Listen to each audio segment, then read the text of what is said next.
بسم اللہ الرحمن الرحیم، السلام علیکم۔ امید ہے آپ لوگ خیریت سے ہوں گے۔ آج کا جو ولاگ ہے اس میں ہم کچھ کل کی جو آرمی چیف سے مختصر ملاقات تھی اور جامع معلومات تھیں اس کے اوپر بات کریں گے۔ یہ گو کہ یہ جو ملاقات تھی یہ بالکل چند منٹوں کے لیے تھی، اور بینگ اے جرنلسٹ ہمارے اندر کیوریسٹی ہوتی ہے، ہم جاننا چاہتے ہیں جو با اختیار مقتدر لوگ ہیں ایوان اقتدار میں کیا ہو رہا ہے، ہم سب اس معاملات کے اوپر جو ہے وہ ہماری نظر بھی ہوتی ہے، اور ہمیں کوئی اپرچونٹی ملے تو ہم اس کو اویل بھی کرتے ہیں۔ یہی ہماری صحافیوں کی نوکری بھی ہے، جاب بھی ہے، اور ہم اس کو اپنا پیشہ نہیں بلکہ اس کو ہم اپنا پیشن سمجھ کے جو ہے وہ اس پہ کام کرتے ہیں۔ تو کل ترک صدر جناب طیب اردگان صاحب جو تھے وہ پاکستان کے دورے پہ تھے، اور ان کا ظہرانہ تھا پرائم منسٹر ہاؤس میں،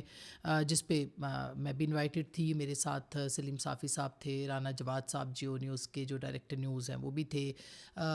اس میں عادل شاہ زیب، عادل عباسی صاحب تھے، اس میں مختلف لوگ، مزمل سہروردی جو ہمارے اپنے ہم نیوز کے ہیں، سینئر جرنلسٹ ہیں، وہ بھی اس پہ انوائٹڈ تھے۔ تو یہ ایک ملاقات جو تھی اس میں ظاہر ہے یہ ایک کھانا تھا یا ایک ظہرانہ تھا جس میں کہ محدود سے لوگ تھے، اور لگتا ایسے تھا کہ ظاہر ہے کہ اس کے اوپر ظاہر ہے پرائم منسٹر اور اس کے ساتھ وزیر اعلیٰ بھی تھیں اور بہت سے لوگ اور بھی تھے۔ تو آخر میں جب سب رخصت ہو رہے تھے تو اس وقت آرمی چیف جو ہیں وہ صحافیوں کے پاس سے گزرے، اور ہم وہاں پہ موجود تھے، تو ہم نے آگے بڑھ کے ان کو روکا۔ ظاہر ہے کہ آرمی چیف بات نہیں کرتے ہیں، ہم بہت سے دفعہ بہت لوگ اس پہ بات کر چکے ہیں کہ وہ نہ صحافیوں سے وہ دور بھی رہتے ہیں، وہ گفتگو بھی نہیں کرتے، سوال جواب بھی ان کے نہیں ہوتے۔ تو مگر میرے ذہن میں یہ تھا کہ اتنی اہم ڈیولپمنٹس ہو رہی ہیں تو اگر ظاہر ہے کچھ بولیں گے تو خبر ہوگی، اور نہیں بولتے تو بھی خبر ہوتی ہے آف کورس، جب آپ دیکھتے ہیں کہ بہت سارے اس طرح کے لوگ ہیں۔ اور یہ جو آرمی چیف ہے ظاہر ہے ہم دیکھتے تھے جنرل باجوہ کو ایک دو سٹنگز میں، ہم جیسے راندہ درگاہ بھی وہاں پہ انوائٹڈ تھے، اور یہ سٹنگز جو تھیں وہ 7-8 گھنٹے کی سٹنگز تھیں، جس میں کہ جنرل باجوہ جو تھے وہ مستقل خود ہی بولتے تھے اور بہت بولتے تھے اور بہت انٹریکٹ کرتے تھے۔ یہ ان کی خوبی بھی کہہ سکتے ہیں یا ان کی برائی بھی کہہ سکتے ہیں یا ان کے خلاف بھی یہ بات کہی، لیکن یہ ان کی لمبی لمبی سٹنگز ہوتی تھیں اور وہ گفتگو کرتے تھے۔ پھر وہ ان کا ایک اپنا ایک صحافیوں کے اندر بھی کور گروپ تھا جو کہ ان سے ملتا تھا۔ مثلاً جب انہوں نے ایک ملاقات ان کی جس میں کہ چند صحافی ان سے ملاقات میں تھے، اور بہت سے صحافی تو اپنے منہ سے کہہ چکے ہیں کہ ان کی بہت ساری ان کے ساتھ میٹنگز ہوتی تھی، سٹنگز ہوتی تھیں۔ اس ملاقات میں جو ہے وہ ان کو بتایا گیا کہ اسد عمر صاحب جو ہیں وہ وزیر خزانہ اب نہیں رہیں گے، اور وہاں سے ملاقات سے جو ہے وہ خبر نکلی، اور صحافیوں نے اس خبر کو بریک بھی کیا، اور وہ ظاہر ہے اگر صحافیوں کو بلایا جاتا ہے وہ جاتے ہیں۔ اس ملاقات میں میرا خیال ہے کاشف عباسی بھی تھے، اور اس میں میرا خیال ہے حامد میر بھی تھے، اور محمد مالک صاحب بھی تھے جہاں تک میری معلومات ہیں، اور یہ سب لوگ، اس کے علاوہ بھی بہت سے لوگ تھے۔ تو وہاں سے، اور صحافیوں کا کام ہے، صحافی جب بھی کوئی انوائٹ کرے گا صحافی جائیں گے، ملیں گے، یہ ضروری نہیں ہوتا، چونکہ ایکسیس ٹو انفارمیشن ہمارے لیے امپورٹنٹ ہوتی ہے کہ معلومات ہو اور خبر ہو۔ تو مجھے یاد ہے کہ یہ خبر جو تھی وہ بریک وہاں سے ہوئی تھی کہ اسد عمر صاحب جو ہیں ان کو فارغ کر دیا گیا ہے یا فارغ کیا جا رہا ہے، اور اس کے بعد وہ پھر تبدیل بھی ہو گئے تھے بس بطور وزیر خزانہ، اور آپ نے دیکھا ان کی جگہ پھر حفیظ شیخ صاحب نے بھی لی تھی۔ تو یہ سب کچھ ہوتا ہے، لیکن ان لائک یعنی ان کی طرح نہیں ہے ہمارے جو موجودہ چیف ہیں، وہ نہیں ابھی تک انہوں نے کوئی ملاقاتیں اس طرح کی یا کوئی سننے میں نہیں آیا۔ ہاں البتہ ان کی جو اسٹوڈنٹس کے ساتھ ملاقاتیں ہو رہی ہیں اور دیگر لوگوں کے ساتھ ملاقاتیں ہو رہی ہیں، یہ ہمارے علم میں آتی رہتی ہیں، اور ان کا ایک ISPR ایک باقاعدہ ان کو ریلیز بھی کرتا ہے۔ تو یہ ایک ان یوزول بات تھی کہ صحافی جو ہیں وہ کھڑے ہیں، اور ظاہر ہے جب صحافی کھڑے ہوتے ہیں تو وہ سوال ہی کرتے ہیں، سوال ہی ہمارا ہتھیار ہے، سوال ہی ہمارا کام ہے، سوال ہی ہمارے لیے معلومات ہے، سوال ہی ہمیں جو ہے وہ خبر تک پہنچاتا ہے، سوال ہی جو ہے وہ ہماری کیوریسٹی یا ہماری جو ایک اندر کی ایک سوال کرنے کی جو بے چینی ہے یا اس جواب تک پہنچنے کی بے چینی ہوتی ہے، وہ ایک سوال ہی صحافی کا جسے کہنا چاہیے اس کی کیوریسٹی کی انتہا ہوتی ہے جس میں وہ سوال کرتا ہے. تو ہم نے پھر ان سے پوچھا کہ آپ کیا دیکھ رہے ہیں, کس طرح کی صورتحال ہے.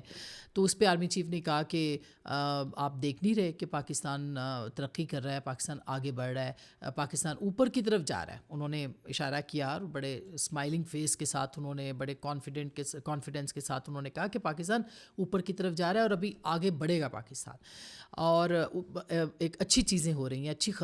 بہتری کی یعنی انہوں نے کہا کہ صورتحال ہے. پھر ہم نے ان سے پوچھا, ابھی اس کے بعد پھر وہ تھوڑا سا آگے بڑھے تو اچانک میرے ذہن میں جو سوال تھا تو میں نے ان کو پھر وہ پوچھا. میں نے کہا کہ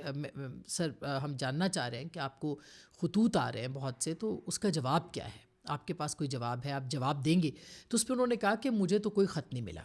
اور وہ کھڑے ہو گئے اور انہوں نے پھر اس کے اوپر جو ہے بڑے فرم انداز میں کہیں یا تھوڑے سے اس میں یعنی کہ اس طرح سے بھی انہوں نے کہا کہ اسٹریٹ فارورڈ اس میں کہ مجھے تو کوئی خط نہیں ملا, اور اگر مجھے ملے گا بھی تو میں نہیں پڑھوں گا. اور آپ کو پتہ ہے کہ یہ خط جو ہیں یہ کیوں لکھے جا رہے ہیں اور یہ کیوں لکھے جاتے ہیں. یہ خط جو ہیں یہ گمکس ہیں,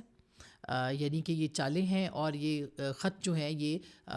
ایک میڈیا آپٹکس ہیں, یعنی گیلریز کے ساتھ کھلنے کی ایک کوشش ہے. اس کے علاوہ یہ کچھ نہیں ہے. یعنی جب آپ نے کسی کو خط لکھنا ہوتا ہے تو وہ آپ پرائیویٹلی لکھتے ہیں, یہ پبلکلی یعنی جو پبلک کرنے والے خط ہوتے ہیں ان کی مراد یہ ہوگی کہ وہ پبلک گیلریز کے لیے ہیں اور اس کو اس طرح سے جو ہے وہ استعمال کیا جا رہا ہے. اسی طرح سے جو انہوں نے پھر ہم نے ان سے پوچھا, بلکہ میرے ساتھ مزمل سور وردی صاحب تھے, تو مزمل صاحب نے کہا کہ اگر آپ کو خط مل گیا تو انہوں نے کہا کہ اگر مجھے مل بھی گیا تو بھی میں پڑھوں گا نہیں, اس کو وزیر اعظم کو فارورڈ کر دوں گا, پرائم منسٹر کو فارورڈ کر دوں گا. اور اتنا انہوں نے کہا, اور اس کے بعد پھر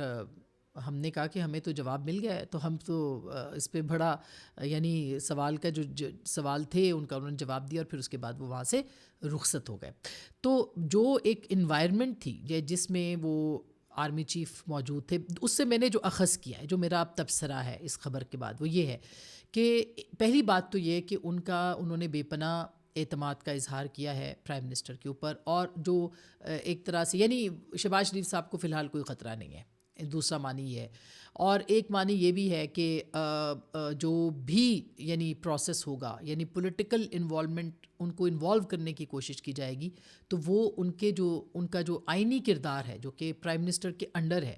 اور وہ پرائم منسٹر کو اس کے اوپر جو ہے وہ ظاہر ہے کہ ان کے انڈر کام کرتے ہیں. وہ سپریم کمانڈر اس وقت پریزیڈنٹ آف پاکستان ہیں, اور پرائم منسٹر ان کو جواب دہ ہیں پرائم منسٹر کو, تو ظاہر ہے کہ وہ ان کو ہی جواب دیں گے اور ان کو فارورڈ کریں گے. وہ خود نہیں پڑھیں گے کہ یہ پولیٹیکل میٹر ہے, اور پولیٹیکلی جو ہے وہ پرائم منسٹر ہی آفس ہی اس کو جو ہے وہ دیکھ سکتا ہے اور وہ دیکھے گا. یہ تو انہوں نے بڑی کلیئرٹی کے ساتھ جو ہے وہ جواب دیا. اب دیکھیے بہت ساری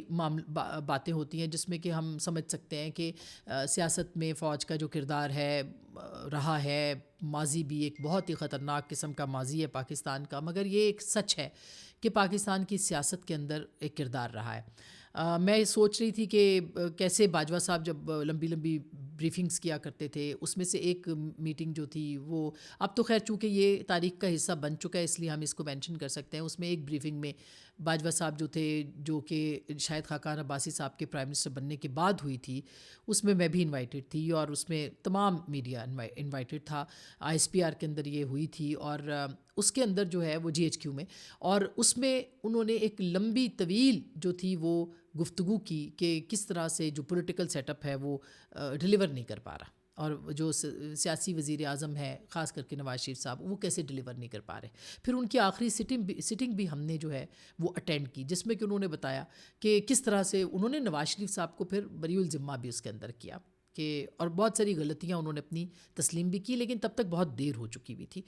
اور پولیٹیکل انوالومنٹ ہمیں 2018 کے ہائبرڈ سسٹم کی صورت میں بھی ہمیں نظر ملی, اور ظاہر ہے کہ اب ہم ہائبرڈ پلس پہ چلے گئے. مگر وہ جو تھی اس میں ایک پورا پروجیکٹ جو تھا وہ لانچ کیا گیا, انسٹال کیا گیا, اور اس کو جو ہے وہ آزمایا گیا. وہ پوری کی پوری جسے کہنا چاہیے کہ ایک one page government, one page تو اب بھی ہے لیکن وہ ون پیج گورنمنٹ وہ بھی تھی, اور اس ون پیج گورنمنٹ کے اندر جو ہے وہ یعنی کہ ہائبرڈ چیزیں ہو رہی تھیں. سامنے عمران خان صاحب تھے, پیچھے کوئی اور تھے. عمران خان صاحب بعد میں ان کو پھر مجھے کیوں نکالا والا جو ورژن انہوں نے کیا, پھر انہوں نے شکوے بھی کیے, انہوں نے پھر کہا کہ نیوٹرل آپ کیوں ہیں, نیوٹرل آپ کو نہیں ہونا چاہیے, آپ کو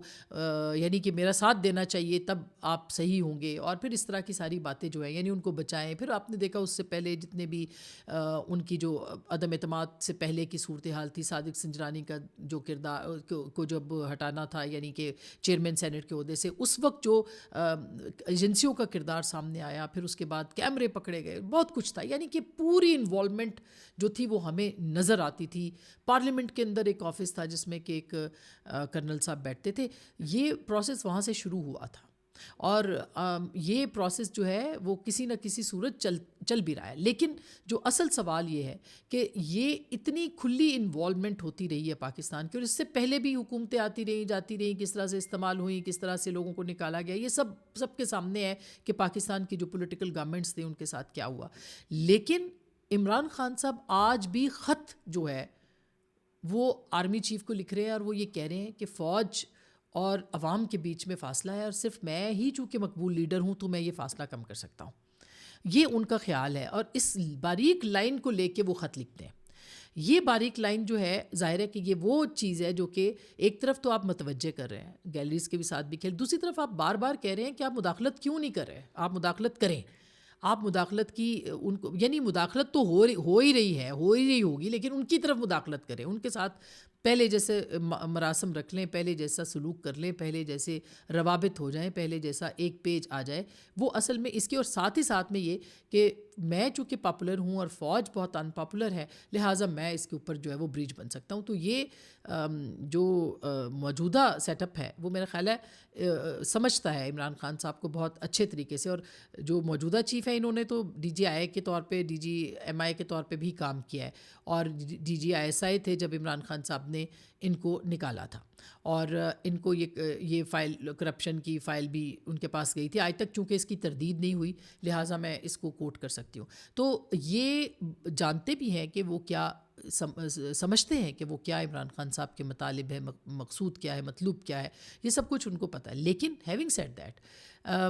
میں اس پورا جو سسٹم ہے, ظاہر ہے کہ اس وقت بھی جو سسٹم ان پلیس ہے وہ سسٹم, اس کی کریڈیبلٹی پہ بہت سے سوالات ہیں. ہم وہ سوالات اٹھاتے ہیں, لیکن اس کے ساتھ ساتھ ہم یہ بھی سمجھتے ہیں, یا ہمیں سوچنا چاہیے, عمران خان صاحب کو بھی سوچنا چاہیے. مثلاً یہ خط عمران خان صاحب جو ہیں وہ نواز شریف صاحب کو کیوں نہیں لکھتے, یہ خط زرداری صاحب کو کیوں نہیں لکھتے, کیونکہ وہ ان کو چور ڈاکو سمجھتے ہیں. تو اس کا مطلب ہے کہ وہ ان کو زیادہ ملائن کرتے ہیں, اور ان کے مقابلے پہ باقیوں کو جو ہے وہ سمجھتے ہیں کہ ان کے ساتھ بات ہو سکتی ہے. وہ اگر ماضی میں وہ طالبان سے بات چیت اور مذاکرات کی بات کرتے رہے ہیں تو وہ اس وقت جو ہے وہ کیوں سیاسی لوگوں کے ساتھ بات نہیں کر سکتے. تو بہت سارے سوالات ہیں جو کہ کانٹرڈکٹری ہیں on the part of Imran Khan صاحب, کہ عمران خان صاحب جو ہیں وہ ایک طرف سویلین بالادستی کی, فوج کے غیر آئینی کردار کی بات کرتے ہیں, کر رہے ہیں, بہت اچھی بات ہے, بہت اچھی بات ہے. لیکن دوسری طرف وہ عملاً جو ہے وہ کہتے ہیں کہ جی نہیں, صرف آرمی چیف, اور ٹارگٹ بھی آرمی چیف, ہدف بھی آرمی چیف ہے, اور ان کو وہ بالکل الگ کر کے دیکھتے ہیں, اور باقی جو ادارہ ہے اس کو الگ کر کے دیکھتے ہیں. یہ بھی ایک انٹینشنل کوشش جو ہے وہ ہو سکتی ہے. تو یہ ایک صورتحال ضرور ہے. یہ کہتے ہوئے بھی اب ظاہر ہے کہ اس پہ بہت سارے سوالات اٹھ سکتے ہیں. میں نے تو آج صرف آپ کو رپورٹنگ کرنی تھی کہ کل جو ملاقات ہوئی ہے, اس کی مختصر ملاقات, اس کے جامع جو معلومات ہے اس کے اوپر کیا ہو سکتی ہیں, یا اس کے اوپر ہماری آبزرویشنز کیا ہیں, کہ یہ سسٹم فی الحال جو ہے وہ چلے گا.